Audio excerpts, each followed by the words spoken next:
Welcome back to Wellness by Nature, the podcast where we explore insights to help you live a healthier, balanced life. I'm Barbara Sage, and today we're diving into a tool that can be incredibly helpful in understanding how our bodies respond to food, the glycemic index. Have you ever noticed how some foods leave you satisfied while others make you crave more? That difference often has to do with how foods impact our blood sugar. Today we're going to explore the glycemic index, often called the GI, and how understanding it can help us make informed food choices for stable energy and better overall health. So what exactly is the glycemic index? Simply put, it's a measure of how quickly carbohydrates in foods raise blood sugar levels. The GI scale goes from 0 to 100, with higher numbers indicating foods that cause a quicker rise in blood sugar.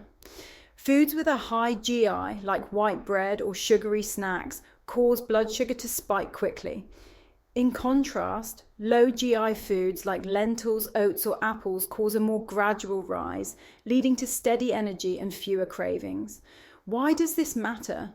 Well, making more low GI food choices helps avoid the common sugar crash that can happen after eating high GI foods. When blood sugar spikes, it's often followed by a quick drop, which can leave you feeling fatigued and hungry. High GI foods can also be challenging for people managing conditions like diabetes, as they make blood sugar levels harder to control. But even for those without specific health concerns, choosing the low GI foods can lead to balanced mood, steady energy, and less reliance on quick snacks.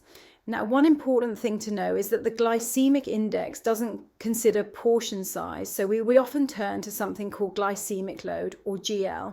While the GI measures how fast a food raises blood sugar, the GL factors in portion size to give a more complete picture. For example, watermelon has a high GI, but because it's mostly water, its glycemic load is low. This means that enjoying watermelon in moderation won't cause as big a spike as other high GI foods.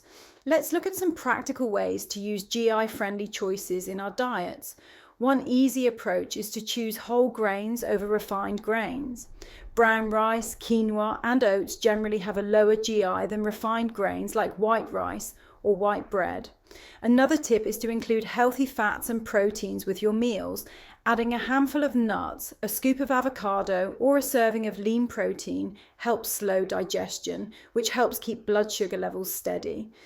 Also, fiber is your friend when it comes to the glycemic index. High fiber foods like veggies, beans, and whole grains have a lower GI because fiber slows digestion, allowing glucose to be released more gradually. Aiming for a fiber-rich meal or snack is a simple, effective way to support stable energy.